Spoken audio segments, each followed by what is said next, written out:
자, 세 번째 키워드입니다. 이게 뭘까요? 김숙희입니다. 김숙희. 이게 사람 이름입니까? 아니면 어떤 명칭입니까? 김숙희. 세 번째 키워드로 등장을 했습니다. 자, 이 기사가 아까 제가 예고해 드렸듯이 중국과 북한이에요. 먼저 중국부터 좀 다뤄보겠습니다.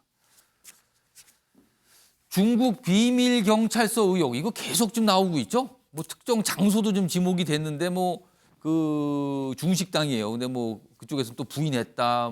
근데 좀 수상하다. 계속 나오는데 이 중국 비밀 경찰서 의혹을 사고 있는 서울 강남의 중식당.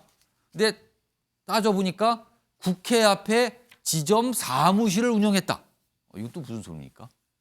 중식당인데 국회 앞에 뭔가를 또 냈다는 거예요. 당시 사무실에는 이 중국 방송 아닙니까? CCTV. 이 간판이 나란히 있었다 그래요? 정부는 비밀 경찰서 의혹 확인 중. 근데 계속 확인만 해요. 설명은 없고. 중국 외교부는 계속 사실무근이다 반박을 하고 있습니다. 그러나 다른 나라 각국에서는 의심하고 있죠. 그리고 일부 국가에서는 적발도 됐어요. 근데 아무튼 중식당 국회 앞에 뭔가 또 냈었다. 이런 것까지 좀 새롭게 나왔습니다. 다음 기사 하나 더 소개해드리죠. 지금 50개 이상의 국가에다 비밀경찰서를 차렸다 이런 의혹을 받고 있잖아요. 일본 정부도 중국 비밀경찰서 운영 의혹 조사 이렇게 돼 있습니다. 도쿄 등에 중국 공안국이 개설한 걸로 추정이 된다는 거죠. 중국에서 일본에서도 뭔가 지금 있는 거 아니냐 이런 의심을 강하게 받고 있는 거네요. 정치권도 안보에 반한 행위다 이렇게 돼 있습니다. 자, 요 내용입니다. 요 내용.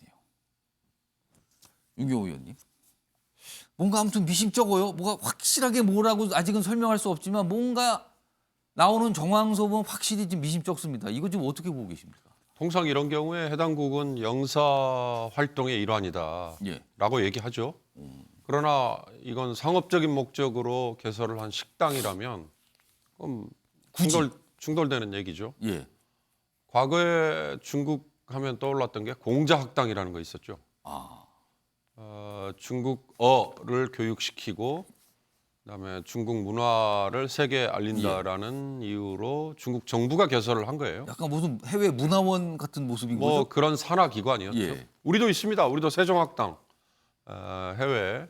그러나 우리가 그 세종학당을 통해서 진출한 나라에 가서 무슨 정보 활동을 한다. 이런 거 감히 상상할 수 없는. 중국의 경우는 그 공자학당이 그런 오해를 받았던 적이 있었죠. 또 그게 오해인지 아니면 사실인데 그냥 넘어갔는지 여부는 규명이 안 되고 그냥 진행 중이에요. 예. 저는 이번 경우도 마찬가지일 거라고 봅니다. 문제는 이 국제인권단체가 문제 제기를 한 이후에 캐나다 또 어느 나라 독일 이런 데들은 그게 규명이 됐고 폐쇄가 됐다고 또 폐쇄된 나라도 예. 있잖아요. 그러니까 이제 우리 역시도 마찬가지 그런 논란을 아마 거칠 걸로 봅니다.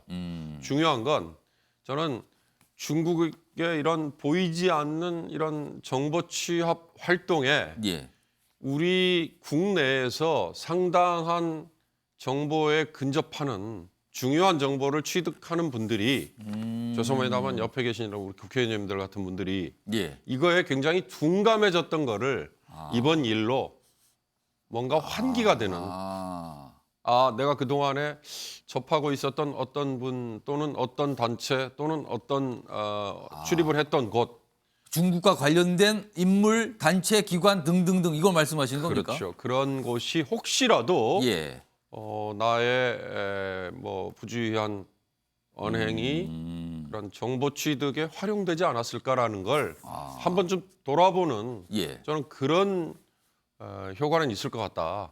그러나 이 구체적으로 지목이 된 저곳이 정말로 중국 정부가 인정을 해서 그걸 폐쇄하고 하는 정도까지 가기는 정말 쉽지는 않을 거다. 그런 생각이 듭니다. 송석준 의원님.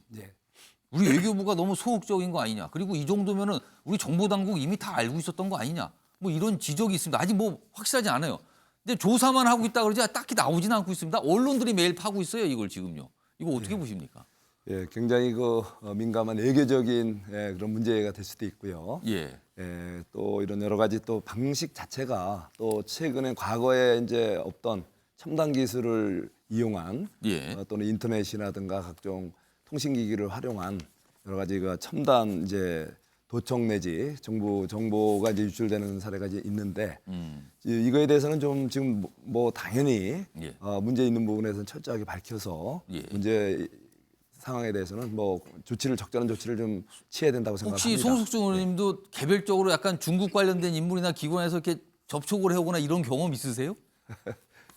글쎄 없다고 볼 수는 없죠. 예. 아, 그러면 그렇지만 뭔가 이게- 약간 좀 그런 걸 느끼신 건 있는 거네요. 그러면. 저는 이게 이제 지난 정부 때 예. 특히 우리 문재인 정부가 이제 중국과의 관계가 굉장히 가까워지고 싶었지 않습니까? 예. 결과적으로는 그렇게 마음대로는 안 됐지만 그때 뭐 다양한 루트로 사실 중국과의 관계가 굉장히 느슨하게 관계가 유지되면서 또 상당한 정보가 뭐 유출될 수도 있었겠죠.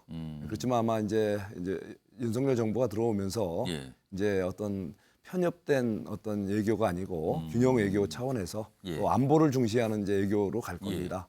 그러다 보면 이제 이 중국의 어떤 행태 중에 일부 좀 우리 국익에 반하는 그런 정보 수집 행위가 이제 있다면은 그런 거에 대해서 철저하게 밝혀서 그걸 문제를 이제 해결해야 되겠죠. 그렇지만 이제 외교 문제와 관련된 거기 때문에 우리가 너무 어떤 확실한 그런 근거에 기반하지 않고 예. 예단적으로 자꾸 뭔가 이런 얘기를 했다 보면은 조금 어려운 상황이 생길 수도 있습니다. 그래서 철저하게 실태를 좀 예. 분석해서 조사해서 거기에 맞게 이제 외교에 크게 문제가 안 되면서도 예. 정말 우리의 그 정보 국가 안보에 반하지 않도록 적절한 조치를 취해야 된다고 생각합니다.